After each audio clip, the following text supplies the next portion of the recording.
Oh my God. Summer is coming to an end. It's almost time. We're almost back. Nobody's more excited than I am. I can only talk about myself playing hockey for so long, as much as I love it, and as much as we've got some big announcements on that front coming soon. I can only talk about myself for so many months, and I can only make so many shorts about what it's like to be a goalie. Those aren't going anywhere, but I'm really excited to get back to why I started this channel in the first place, and that's to talk about my team, the Vegas Golden Knights, who opened training camp today. So weird to open camp on a Thursday, but with the first game of the preseason taking place this coming Sunday, it makes sense. And usually the first day of training camp was full of a lot of clarifications, realizations, and usually not full of drama, but there are a handful of stories that have come out of the first day of Golden Knights training camp, and I could not be any more excited to talk about it. So I guess we have to begin by addressing one of the least surprising but most surprising pieces of news that came out of today. And that would be Robin Lehner. Yeah, I know, he's still around. I'm just as confused and surprised as you are that Robin Lehner is one of the talking points of the day across not just the Golden Knights space, but across the NHL as a whole.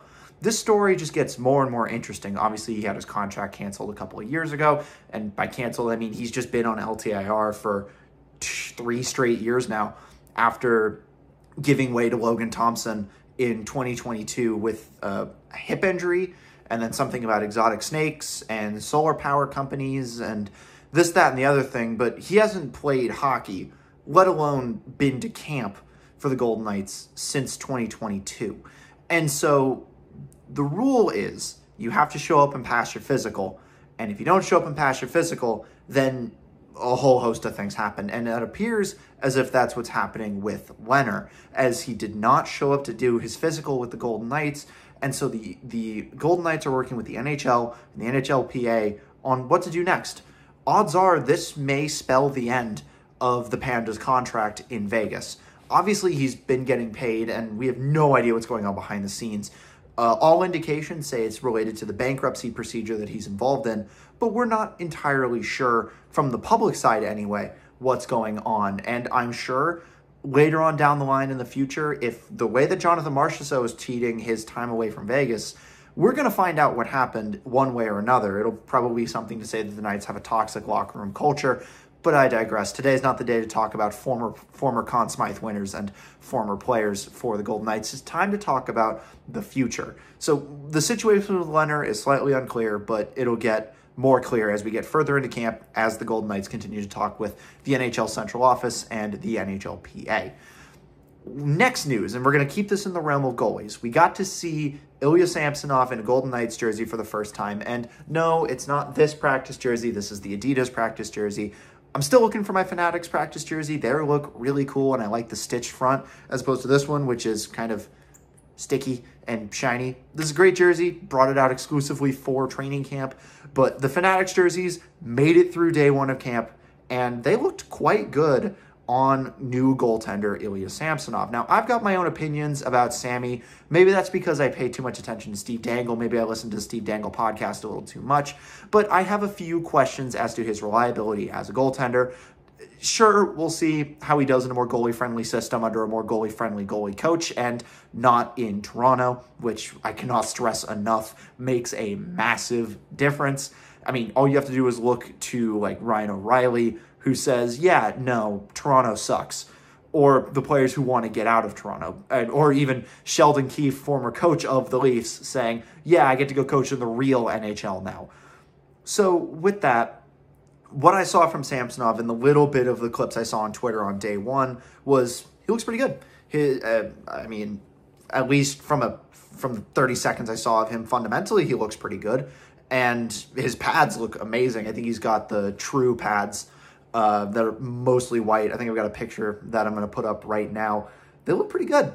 I mean, that's not really a surprise, and we're going to have to get used to this now that Logan Thompson's in Washington wearing what I can only describe as the Confederate flag on his legs, but that's not the conversation. We're here to talk about the Knights and not former Knights. Now I say that I've done it twice, so I got to rein it in a little bit today.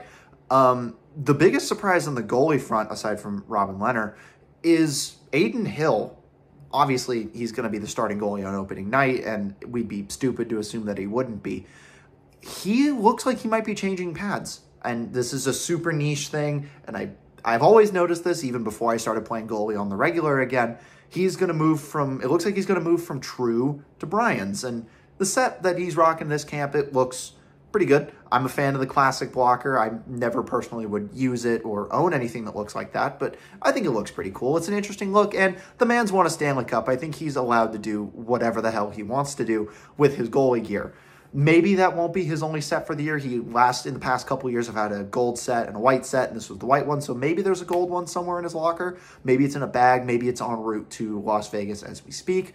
I don't want to speculate. It's the first day of camp, and odds are we're going to see a lot more about this stuff in the very near future. But both goalies looked really good in the drills that they were running today, and I think they're both looking healthy. Hill is looking really good, confident as ever, and it seems like everything is going fairly well in the goaltending department. And that even extends down into the ranks a little lower down in the system. I watched a little bit of the rookie face-off, which was Jesper Vikman and I think it's Oscar Lindbaum, two goalies that are going to be in the ECHL Tahoe Night Monsters, and one of them maybe will spend some time in the Henderson system, but odds are both of them will start the year in the ECHL. I didn't see anything about Akira Schmid. Obviously, he's going to be the Henderson starter this year, and Isaiah Seville didn't see anything either. But honestly, the goaltending situation looks pretty good, just like the defense situation looks really good. It's pretty easy to know that the Golden Knights aren't really making any major changes on the back end, and that was confirmed by the way that things looked after the first day of camp. The only thing that I found really interesting is that we're going with the double H pair. We're going with Hanifin and Haig as the second pair. I believe that makes Pietrangelo and Theodore your top pair, which is a formidable top pair. Putting Noah Hanifin on the second pair is actually a really interesting move because that would make him play more into a mismatch, playing against potentially second or third pair defensemen and second, third, or maybe even in some cases fourth line forwards.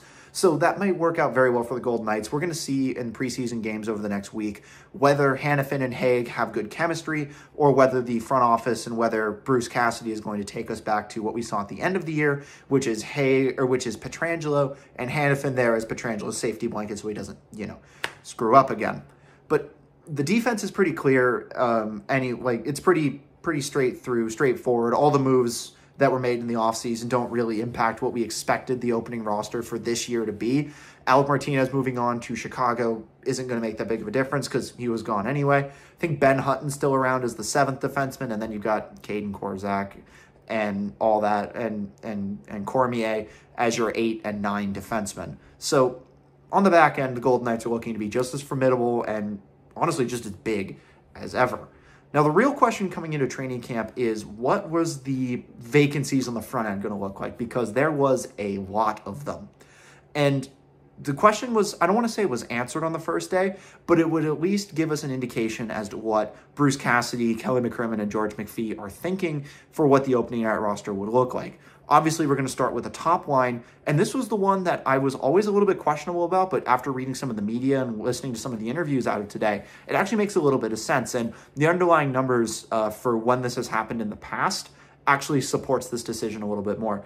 The first line looks like it's going to be Barbashev, Eichel, and Victor Olofsson.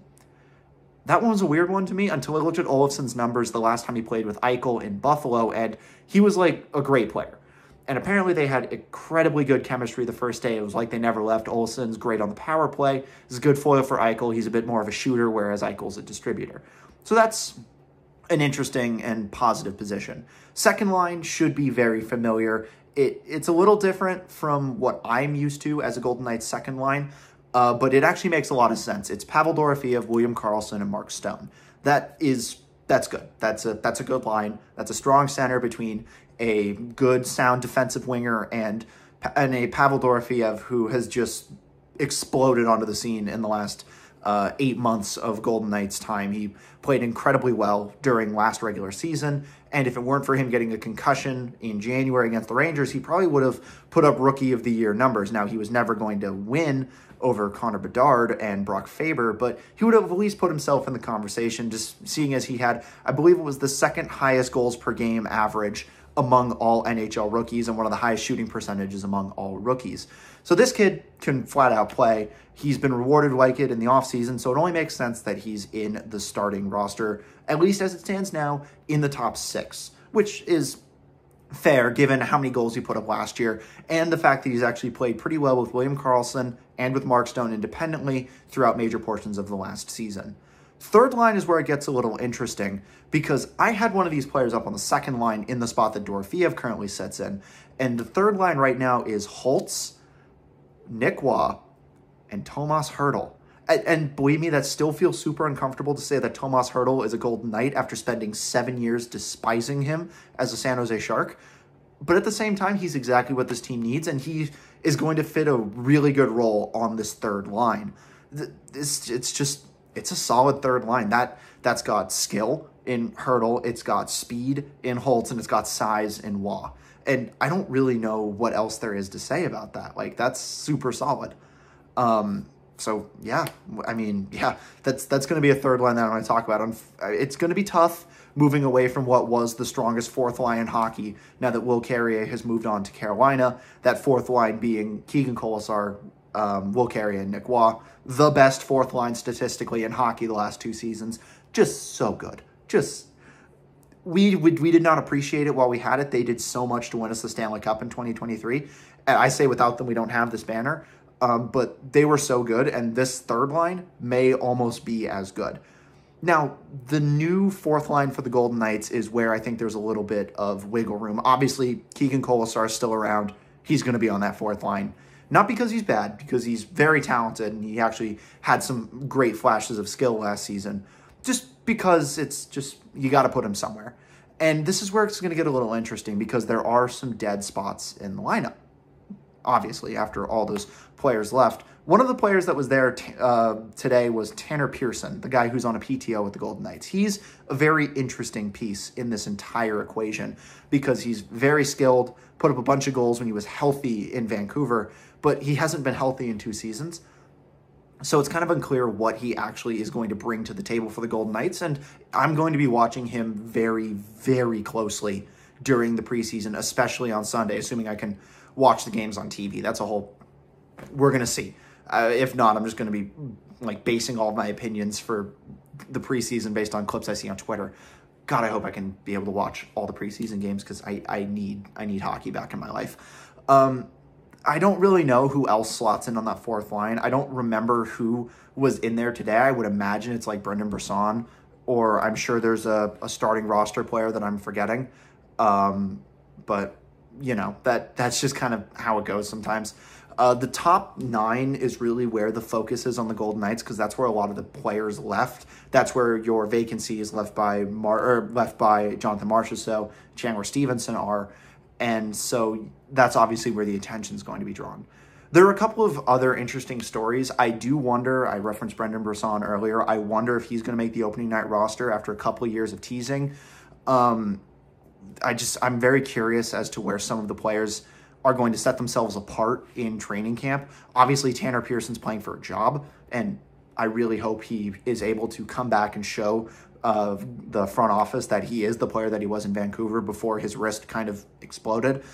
I'm also curious what some of the players that are normal standouts in Henderson are going to look like. I totally forgot, talking about the back end, that Jake Bischoff is still around. It's so easy to forget that he's been the heart and soul captain of the Silver Knights since then. But it's been an interesting first day of camp. I'm just going to leave it at that. I'm super excited for the first preseason game on Sunday, and I don't really know what else to say other than I could not be happier that Golden Knights hockey is back and is coming to a screen near you very, very soon. And it couldn't happen a day soon enough because, we're in September. And football kind of sucks, and baseball really kind of sucks, especially because I'm a Twins fan. And so it's nice to have something else back on TV.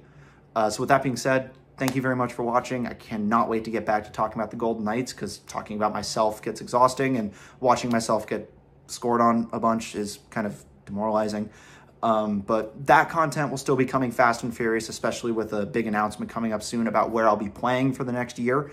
But we're obviously going to keep it on this playlist strictly Golden Knights, all the time.